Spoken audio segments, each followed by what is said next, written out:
So, hello, Sharon. It is a pleasure for me to have you here. Welcome to Maniac, la antena del rock y el metal. It's digital media from Ecuador. It is a pleasure to have you here. Thank you very much for having me. Oh my God. I don't know how to start. I'm so excited. I have been your fan for a lot of time, so this is a dream came true. Oh, thank you so much.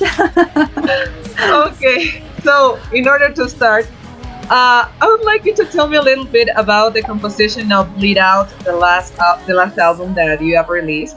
So there you go. Yeah, well, we started after. We started before actually. COVID happened. We were supposed to go on tour with Evanescence on a co-headline tour through Europe. And because we had been touring for 1.5 years, we felt like, okay, we need to bring some new songs towards that tour. And we started writing before that. And we were still able to be at home and write some songs. I went to Sweden to record it and everything. And then we mostly wrote about some things happening in society, how people are not accepted and sometimes excluded from from society and from religion and in many ways, and how we treat certain people. So that was how Entertain You was born. Like, these people are not for us there to entertain us, but a lot of people treat them like that. So that was the lyrical aspect of it. And also The Purge and Shed My Skin are all about social subjects. And the music, it was just a bit experimenting again after Resist, like which direction it would go. And every time we had small writing sessions of 3 weeks that we would write, record and produce. And we did that throughout time. So also during after the COVID, actually, that we actually also continued doing this because we had a lot of tours and festivals to catch up with. And so we were actually between everything, or we were on tour, or we were producing, writing and releasing something. So it was a very busy few years for us, but we had a lot of fun doing it. And if you could put a timeline next to the releases that we've done throughout the years, because we started releasing in 2020 the first songs of this album, so quite some time actually, and everybody has been on the journey with us, I guess, and that's the nice thing of releasing so many singles, is that everybody could follow our development in a way and see where this was going. And I think in the beginning it was about social subjects because it was about COVID, but still talking about a lot of subjects happening in society that we felt needing to address, and that inspired us to write. And then, of course, unfortunately, the war started in the Ukraine by Russia, and we were in total shock. And dealing with those kind of things that are so big, because this is not just another war. This is like a superpower, Russia, that can go on forever with this war to a small country like the Ukraine, which is sovereign and is beyond my imagination this would ever happen, because we had the Second World War. We thought people would know and still remember and still would have learned from that. But in seeing this happen, I guess again we didn't learn from it, unfortunately. And so it inspired us to write about the struggle for freedom. And I guess all the social subjects we were writing about were also about freedom to be who we want to be. And then we had, of course, Ukraine fighting for freedom for their country and for their fellow men.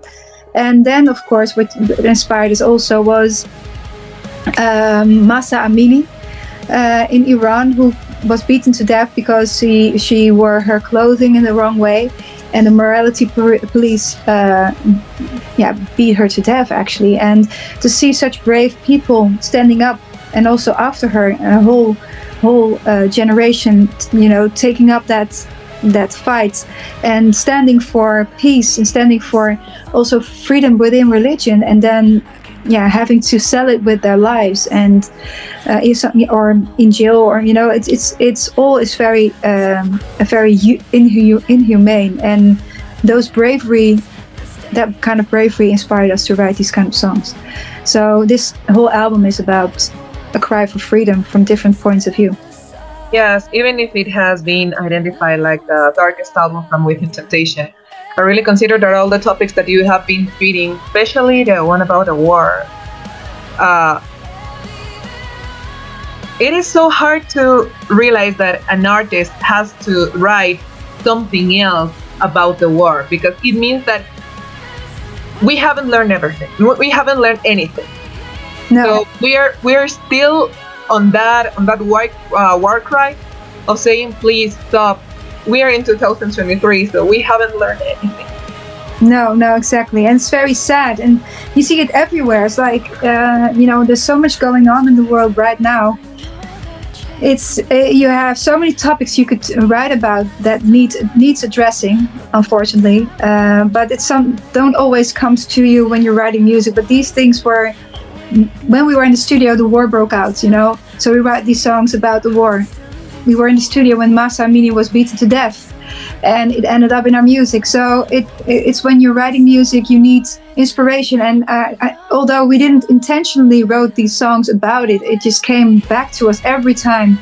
It's like, okay, we can't go around it. We need to talk about this. It's also for us to deal with life and to deal with these heavy subjects that are around. Yeah, it is. I think it is necessary to keep talking about this topic from the point of view of an artist, because artists can see different things, and we need someone to talk by us, and those are artists. So yeah, it is sad that we still need to talk about topics that we were sure that were in the past, like wars because of territory, wars because of religion, and those topics that are really heartbreaking. Yes, totally. And they inspire, it's like, unfortunately, it helps to, it inspires other people to keep on fighting also, and it also inspires artists to write about it, to keep the subject alive and to keep on talking about it with shows, with interviews. And because a lot of things like this, even the heaviest topics and the heaviest things that are happening are old news in a few days' time. It's like, it's crazy how easily the shift goes from one war to the other. You can see it now. So, for instance, the Ukraine, nobody's talking about the Ukraine anymore. Now, all the eyes are on Gaza and Israel, which is logical, of course, and also very necessary. But, there's also another war going on in Ukraine by Russia, and a lot of inhumane things are happening there as well. So, by having these songs, we can talk about it, and that's in a way, it's strangely enough, it's also like a strange thing. You try to get rid of a certain feeling because you're frustrated about it, so you write a song about it, and you end up talking about it in interviews, and you don't get rid of it. It comes back to you. You have to talk about it on festivals, and when I come back after these days that I have to do promotion, I was like, I'm really drained because I keep on talking about the war. It depresses me. And the reason was that I wrote about it was actually to get rid of it. And now it's just like a boomerang coming back to us as well. But I think that someone needs to talk about it, because everyone totally. Looking at everywhere, but not looking at that problem. So at least you have the voice, and you are a voice. So I know that it is a depressive topic, but someone needs to talk about it. And I totally agree. Oh, no, don't worry about it. We chose for it, so. Okay, so let's make a note about the topic. So, you were here 10 years ago. Yes. I remember that. And what were your expectations at that time, and how are your expectations of coming back to our country in this metal fest? Well, to be honest, I didn't know what to expect the first time. Now I expect a lot, actually. Thank you. Because I know, everyone in South America is very passionate, and Ecuador is not any different from that. So, and that's something we miss sometimes in Europe or in other countries, because people are so gotten used to every band coming over and playing. And so we're a bit, we are a bit spoiled, I guess. Myself as well. When I go to a show, I expect a lot. It's like, okay, show me what you got. it's a little bit like that. And I think when you play in South America, any country, Ecuador as well, of course, is like people they're just happy to go, and they're wow, and they're just, they're full of passion, and they express it so nicely, and there's a lot of passion and tension and electricity in the venues when we play, and that's something I remember from the last time we played. So I'm looking forward to that. It's incredible that you have so much expectations about our country. And actually, from all the people that I have been talking with, they are like, it's Winter Temptation. Winter Temptation is coming, so I'm going to go to because of Winter Temptation. Yes, yes. Yes, it is incredible. Keep that up. It is incredible. And since the Metal Fest started just last year, it is a festival that has generated a lot of expectations. Because last year it was full. I live close to the place where it was and the place that it is going to be this year. And everyone was like, oh my God, it is full of people. It is full of people. What is going on here? The Metal Fest. And everyone was so happy. And they were so cheered and everyone was super excited. So that is something that I expect also this year. And it is such a pleasure to have you here back in our country, and I hope that you have time to visit or to go to some places, at least here in Quito, not in all the country, because I don't think that you will have time, but at least here in Quito. Well, to be honest, we chose to take a little bit more time off between the shows that we are having in South America, because the last time we went over, and it was also the reason why we didn't come back that easily or that quickly, is because of the fact that we had horror schedules, like very in the middle of the night kind of airplanes, and arriving very early and then hardly having any sleep, and then playing somewhere on top of the mountain where this oxygen was quite different than when downtown in the city. And so it was really it was really heavy, and having a jet lag as well. So those kind of things, felt like, okay, this time we're coming back, we're going to do it in the right way. We're going to enjoy the country, we're going to enjoy the food, the music, the people. And so, yes, that's what we're going to do. So I'm looking forward to that.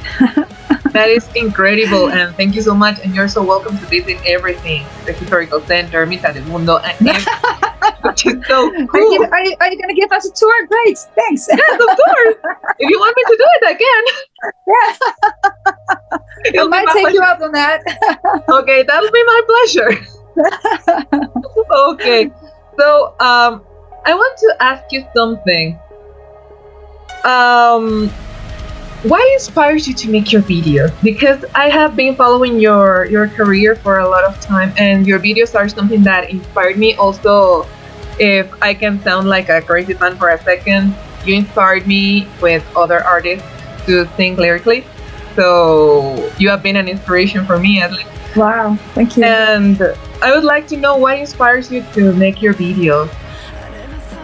Well, sometimes it's difficult to bring across the essence of a song, and we do try to, and sometimes it is a different message than you actually want to do with the music itself. Sometimes it's two stories on their own, but we like to tell a story at least, and so that you see a storyline in the videos. Like, I think one of the best ones we've done so far is Paradise, yes. The one with Tarja, because it was such a big project, and it really tells a story about destruction of humanity on Earth, like destruction, like how we destroy climate, and that's what the whole song is about. It's like how we destroy our world in a way, and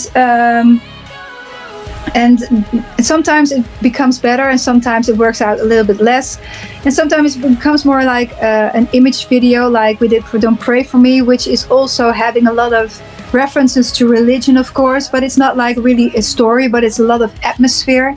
So every time a story is on its own, and with these last few ones that we did, we had one visualizer for wireless and 2 AI videos with the band. So we filmed the whole band and a storyline, which we try to bring across, but it's very difficult with AI because AI does what AI does. It doesn't always do what you want it to. So that's always like, it's a new technology, and we were very interested in that. So it's a different kind of video that people are used to from us, but we did it for 2 reasons. One reason was that we were very curious because it gave us the opportunity to do something crazy in a very short time. which we never thought that we would have the time for, because it's a tool and it works very fast. But still, it took us 1.5 months to, get the lip sync right. So you have nice images, but still you have to make choices. What kind of atmosphere it needs to be, what kind of look it needs to have, what kind of feel.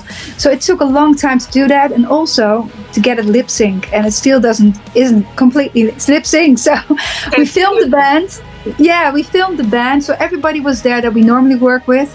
The whole band, the whole filming crew, makeup artist, although I didn't need a makeup artist because AI makes your complete face differently. If I wanted to have a gothic makeup, I could have done, nothing, and then we still have like makeup like gothic looking like, or maybe something else that I would choose, punk or whatever. And but we did choose to work with everyone that we normally work with, and to just put it through an AI generator. But AI expert was the only extra person on the set that was actually working on how it was going to look and trying out things. But still, like I said, it was really, really difficult. Difficult because we had like Darth Vader walking on one of our videos. All of a sudden he appeared between marching soldiers. You saw Darth Vader. It's like, what the hell is Darth Vader doing there? I can't help it. AI just thought like that is necessary with all these army people. There needs to be a Darth Vader somewhere. I can't help it. So we have to cut it out. And we had people wearing, marching soldiers having mushrooms instead of helmets on their heads. It was terrible, but it was fun at the same time. So for us, it was like a one big journey to see how this works, but also to have this conversation. It's like we knew that this was going to give a lot of heavy reactions of our fans. Also because we were curious, like, okay, let's have this debate, because technology is always ahead of laws, and I think there needs to be a law for how we can use AI. I think this is like the new industrial revolution of our time. People having to find, genie is out of the bottle, so I think people have to find a new position within the job they have, apparently.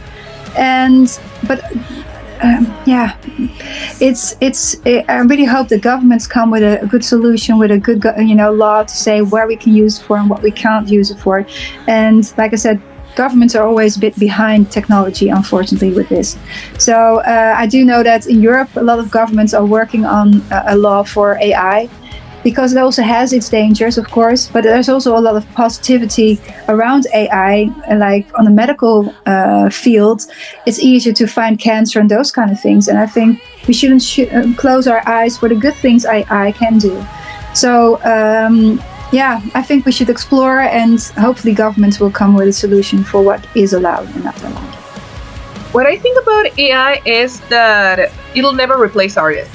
It'll never replace artists. Probably it can give us some ideas or something, but it'll never replace artists, because AI is like AI and no more.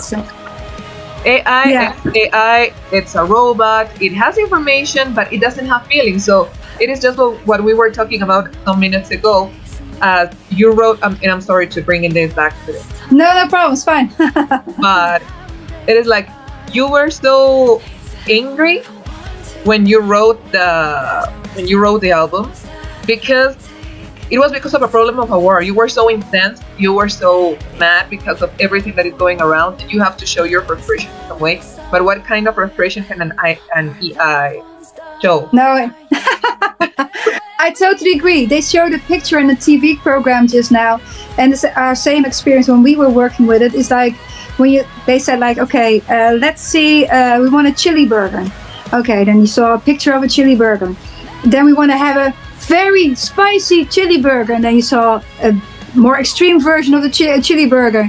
Then we want to have an explosively hot chili burger, and you saw like an alienated kind of hamburger. So it's very extreme. It doesn't understand how, what we mean with our words sometimes. So it's like you said, it doesn't understand the emotion, and it's very extreme. It goes from left to right and nothing in the middle almost. So and that's why we humans come in, I think. That is basically what happened to me, and I'm sorry to tell you a small anecdote. It happened to me in an exam. I'm a linguistic student, So what I had to analyze was the dialogue, but the dialogue was only written. There were not any tones or any nothing. And Yes. I was supposed to think as the professor without the tones. So it was Yeah. like, he said, "You're wrong because I'm fine." How could it be? You're wrong because I'm fine, because I think that all girls act like crazy people, and it was like, are you grading my exam because Oh of my- the stereotype? How could it be? Oh my God, that's crazy. Yeah, it was crazy. And well, the point is that I got an A in that exam because I proved that I was right. So I'm sorry for that moment. No. It's very good example again. Yeah.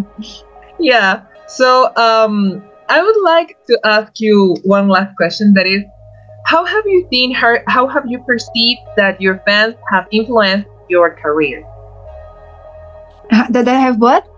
They have influenced in your career. How fans have influenced my career? Yeah. Well, I don't think they influenced me in that way, but I think what I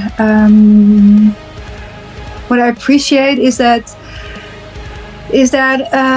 you've, at some level, that there's some people out there that actually understands what you're talking about, what you wanted to express, and that you get it back, and you get it back with love. And I think it's the only, of course, crazy job around that you get an applaud for, like they're clapping for you. It's like,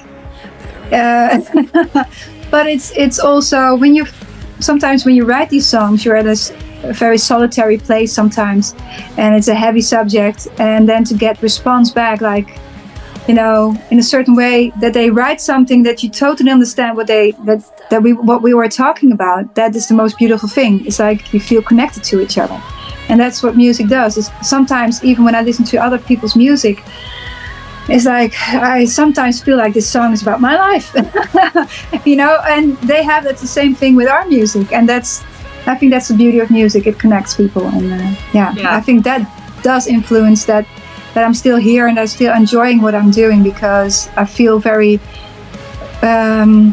appreciated and rich with all the love I got from people throughout all these different countries. Yes, we feel identified. We feel so identified and so motivated because of everything that you have done. So for me, it's more than a pleasure to meet you, at least but it is Thank a you pleasure. Thank you so much. And finally, to Maniac, la antena del rock y el metal, and inviting people to the Metal Fest. Well, hello everyone in Ecuador. I'm Sharon from Invitation, and I really hope you're coming to the Metal Fest. It's been too long that we have come to your country. Unfortunately, it's only for one show at Metal Fest, but I really hope to see you there. I love your passion for music, and I love your way of life. Bring your passion and your love, and hope to see you there. Thank you so much, Sharon. This has been such a good time. Thank you so much. And you're welcome. And I have to say this again, you have inspired me a lot. Thank you so much for accepting our invitation. Have a lovely day. Thank you. See you there. Have a lovely day too. See you there. Bye-bye.